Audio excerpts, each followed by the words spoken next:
Welcome to Papa Foxtrot Mike 3 Golf 2 on the Edge. And welcome to you too. So what was all that about? What we have here is another Pohl Force knife, the second one on the channel, the second Pohl Force knife I've managed to get my hands on.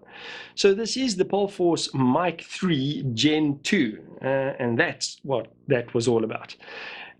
So this is the second generation of the Mike 3, and I'll speak a little bit about that just now. But a knife that's actually been constructed, been made by LionSteel in Maniago, Italy. So this is a collaboration between Pohl Force and LionSteel. So Dietmar Pohl, the designer of the knife, I spoke about him in the last review I did on a Pohl Force knife. A guy that, as I said in that review, was never part of any military special force or police force, and he openly speaks about that, but does work in collaboration with and speaks to members of those sort of units when it comes to designing and making his knives. So he apparently has an excellent reputation within military and police special forces for his knives. So what I'm going to do is I'm going to do the usual after that lengthy introduction, and let's put the knife down that way so you can see the show side, although I think that's the more attractive side, but that is the show side. We'll leave that down and I'll do the usual. I'll go through materials. In fact, I'll flip it around. So do it the normal way around that I always do. Oh, we'll get there. This might end up being quite a long review. So I'll do the usual. I'll go through materials, dimensions, and then speak a little bit about the design and attributes of this, and I'm going to say it again, very, very attractive knife. So what we have here is a blade of Nylox, and here it is again, a blade steel that I am not familiar with at all. So it is a German steel, apparently patented around 1989, but only introduced to knives in the early 2000s.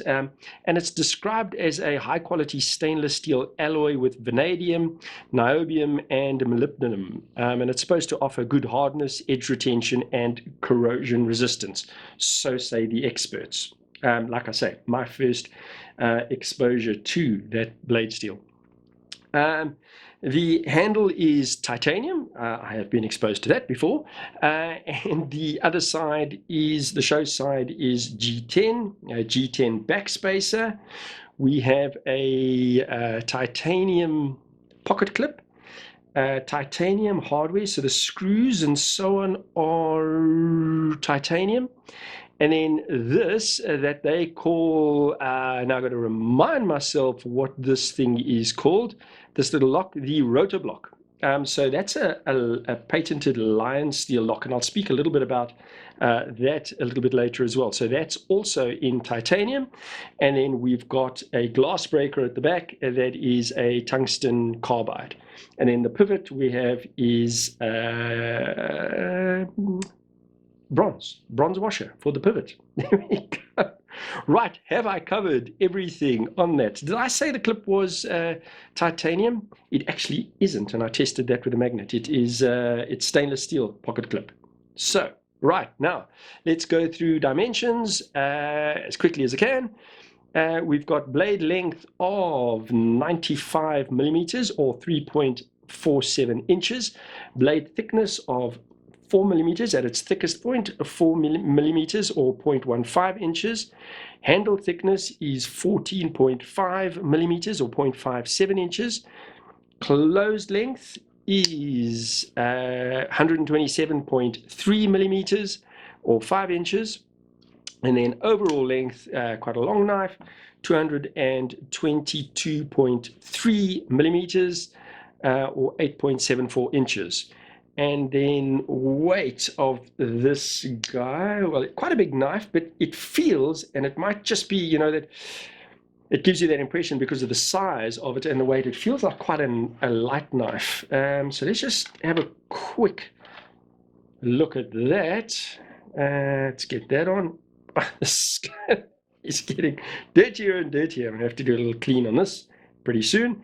milliliters, which will be the same as grams, but let's get it onto grams, and we have 142 grams. Yeah, so not a light knife, but it just seems like it when you see the size of the knife, and I think a pretty good weight for the style knife, the type of knife, and its intended purpose. And while I'm waffling, you're probably wanting to see the ounces. That is 5 ounces. Right, and that's obviously including the lanyard, but that's not exactly going to add a lot to the overall weight.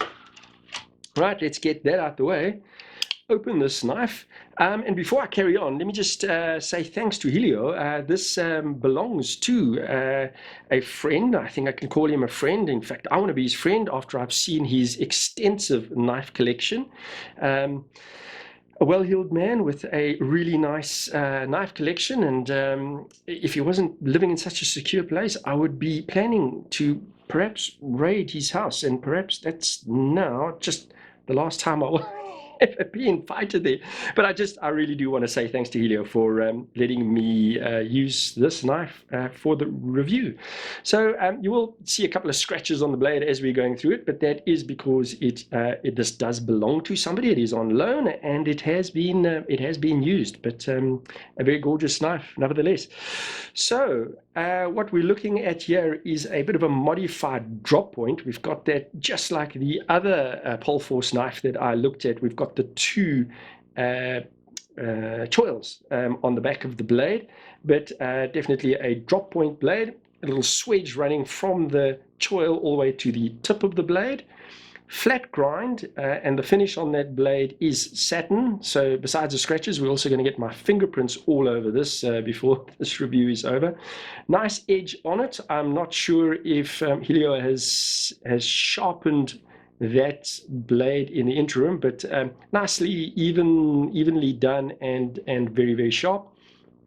We've got a front finger choil that is a decent size sharpening choil as well, and then a biggish ricasso that then stretches forward just under that swedge.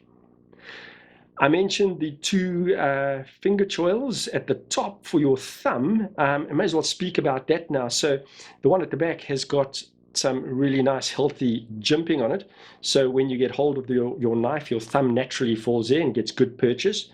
And then if you're choking up on the blade, you can move forward onto that finger choil and get your thumb into that front choil, and just like that other Pohl Force knife that I reviewed, it gives you a really, really good grip and good control of that knife. By the way, that other knife that I reviewed was a knife that was on loan from Blades and Triggers, and I mentioned the fact that I liked it so much, and that has actually now joined my collection. And I'm just looking around to see if I don't have it on the desk here, and I should have, and I don't. A little bit of a smaller knife, and it's not a one-hand, well, theoretically it's not a one-hand opening knife, that one, but go and check out that review. Right, so getting back to this knife, so we've spoken about that, the two ways that you can grip the knife. Let's look at the size there. So this is a bigger knife than that other Pohl Force, and generally quite a big knife. So you can see my medium-sized hand. I've mentioned before in other reviews that I wear a large glove.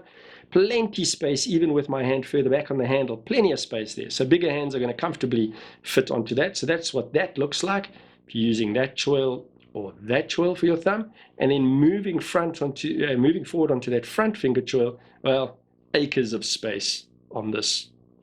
And then just like that other review, the ergos on this knife are really good. The general shape of that handle, and then this sort of shape where you've got two sort of platforms, I guess, two planes.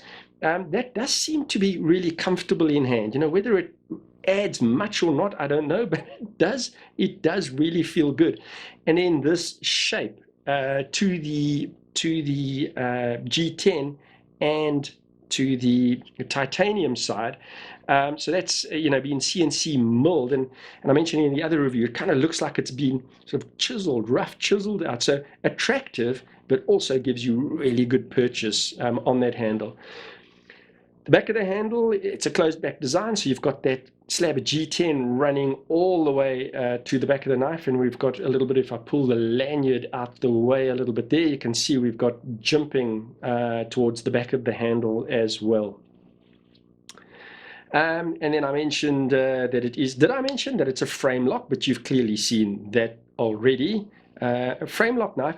And then this little lock that I couldn't think the name of, the rotor block lock, is a lock for the lock, if I can say that.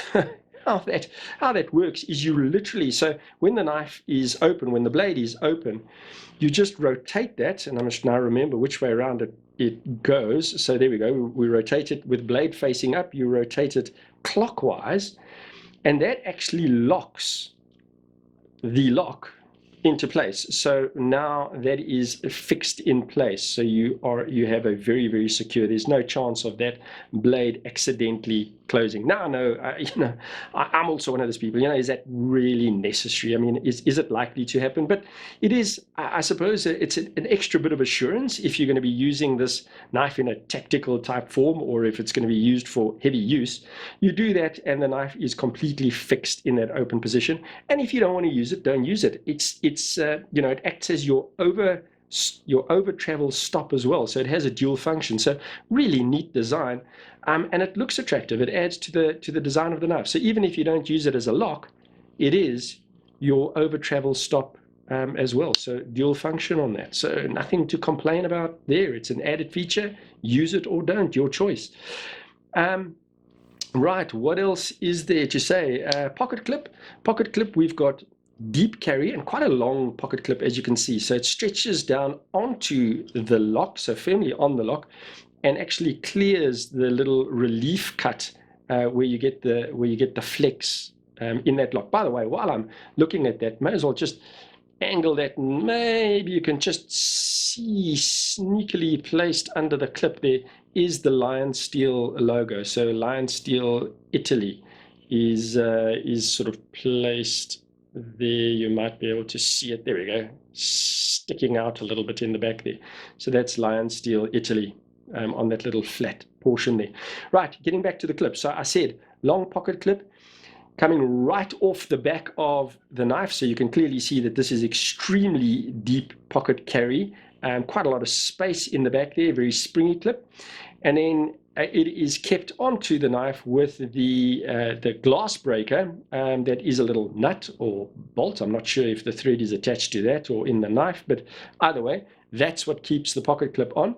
And you can see it's countersunk into the back of the knife, and you can see that clearance is on the other side as well. So you can remove that glass breaker, swivel the pocket clip to the other side. So it is tip up, right or left, and it's deep carry. Right. Something else I didn't mention when we were looking at the blade, of course, is that this is a one-handed opening knife, and I mentioned that the other knife I had is not. It has the nail nick. Theoretically, it isn't, and that's because of German legislation. But as you can see, this knife is, and it's got the thumb disc, interestingly shaped thumb disc on that. And then we've got the little brand seal type thing on the type art etched onto the blade there. Let's see if I can get an angle that will work for the camera, probably there. And that is Euro Ops Division Pohl Force, and it's got a little bit of a illustration on it with a skull and a sword and a snake wound around it. And then while we're speaking about that, the knife actually comes in a really nice pouch too. So there's your pouch, Cordura style pouch with a little lanyard on that, a paracord, zipped up, and then it has a simplified version of that logo. So Euro Ops Division Pohl Force with the sword on it. Right. I mentioned, just bump the light there. Let's see if that has had any effect. Never mind, we'll carry on. I mentioned the fact that this is the Gen 2 of this knife. So the Gen 1, the handle, the only difference I can sort of pick up is that the handle on that one, well, it's a big difference actually, but is that the handle is a hard coat anodized aluminium on the Gen 1. Because I think that's pretty much all on the design of the knife. Probably covered quite a lot there. I didn't mention the little lanyard hole, so sort of stuck a little bit off the back of the knife. I would probably, if the knife was mine, I'd lose that lanyard. For me, it just kind of gets in the way when you're trying to operate the knife. Action, smooth. This knife, I did notice blade centering is way off, but this has been used. It is a user, so and it's a knife that was manufactured in 2017. So I don't know how long this knife has been used in anger. So it's it may have just gone off a little bit over time. So you can probably just adjust that. I'm not going to blame the knife manufacturer for a knife that has been out and about for this long. And the Pohl Force that I have, which was new out the box, the blade centering on that knife was perfect. Guys, so I think all that's left to do really, a quick look at my notes, make sure I haven't left out anything that is really pertinent. But the only thing that really left to do is a little bit of size comparisons, and I'm going to still use my usual knives, and then I brought a couple of other knives out as well. So the Benchmade Mini Barrage, I'm going to use that simply because so many people do know the knife, a much smaller knife, but just to give you a little bit of a reference, because you probably have seen or have handled, maybe even own that knife. Right, let's get that out the way, and then we have the Medford Slim Midi.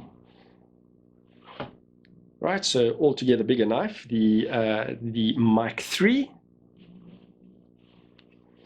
Okay, and the other one is the Spyderco Manix 2. A little bit closer in size perhaps, but again, the Pohl Force, a bigger knife. Right, there's that. And then a few others that I brought on. So I've got another Extrema ratio, and I just brought this one out because it's also, this military police style knife. And so is this. This has got the little belt cutter at the back. So in this particular case, it is the Extrema ratio MF1 BC. Get that open and we'll have a look at that. It's got that usual Extrema ratio. So also a knife with one of those locks, one of those blade locks. You can lock the knife into an open position. So check out my other review of a folding Extrema ratio knife. I go into a little bit more detail on how that lock works. So check out that review. But there you go, you get a little bit of a size of that. Knives that have been designed for similar purposes, I would imagine. Right, get a little bit of a look of that on that side, may as well, while we're about it. There we go. And then I brought out a LionSteel. I brought this LionSteel out not because it's a particularly tactical or military style knife, but the machining on the handle on the G10 of this is just, is similar-ish to the Pohl Force, and it's a similar size knife as well. So I thought I'd bring that out as a little bit of a comparison as well. So this is the H6 Special Edition 2 in 14C28 in blade steel. So there's that, very similar size. And then a knife that I pulled out in a recent review for Benchmade. Oh boy, messed that up. Is the ZT, the 0550, the Hinderer design. And this similar construction. So you got the titanium on one side, the G10 on the other side, stainless steel liner. Similar sized knives as well. And with that over travel stop, that's a disc, although not a lock in that particular case, not in the ZT's case. So yeah, let's have a look at those in terms of size and maybe just a little bit of a comparison of design as well. Both drop point designs and, as I say, similar construction. Right, so there's that. That's the ZT, what did I say? 0550 Hinderer design. And then the other one that I brought out, also very similar construction, is this guy. I mean, last have you seen one of these? So this is the assisted opening, something I wish it wasn't, but it is what it is. This is the Ken Onion design, and this is the Zero Tolerance 0300. Also with that milled titanium on the one side, G10 on the other side, and also that kind of military overbuilt sort of tank of a knife style of design, I suppose. In the ZT case, you can see it's currently in its position. It is tipped down, but it can be tipped up and reversible as well. So this thing absolutely weighs a ton. But yeah, just to show you that, show you something else a little bit on the channel as well. So there it is, the ZT 0300 compared to the Pohl Force, and suddenly the Pohl Force doesn't look like such a big chunky knife, and it actually isn't. It's really a beautifully styled knife, and I mentioned the fact that it has such great ergos, and another knife I would love to get my hands on to get it into my own collection. So yeah, you know, see. There it is. But this one, Helio, thanks very much. Appreciate you letting me look at your knife a little bit closer and drool on it a little bit. I will clean it up before I take it back to you. And guys, I think that is pretty much it. Waffled on a little bit about this knife, but I think it really is interesting. Oh, and by the way, I did mention, so it's not a limited edition knife, but I mentioned in my previous review that if you go onto Pohl Force's website, they are not making any of their folding knives anymore. So you can see these in their archives. But they clearly state there that they are no longer being made and are no longer available, which is really sad because they are good looking knives and they are unique. They have a very distinctive style. And I actually mentioned in that review that if any of you do know why that is the case, because they only seem to now be making fixed blade knives, I mean, please comment below. But I think if you can get your hands on one, grab it. If I can get my hands on one that is not owned by someone else, I am going to certainly grab it as well, because they're good looking knives. They seem to be really nicely made. They feel good in hand. And of course, the fact that you can't get them anymore makes them even more desirable. Guys, I think that is pretty much it. Once again, thanks so much for joining me. I really do appreciate it. And I would equally appreciate it if you would subscribe so that you can join me more often. And hit that bell icon so that you can be notified every time I release a new video. I really would love you to join me more often. And other than that, you go well and God bless.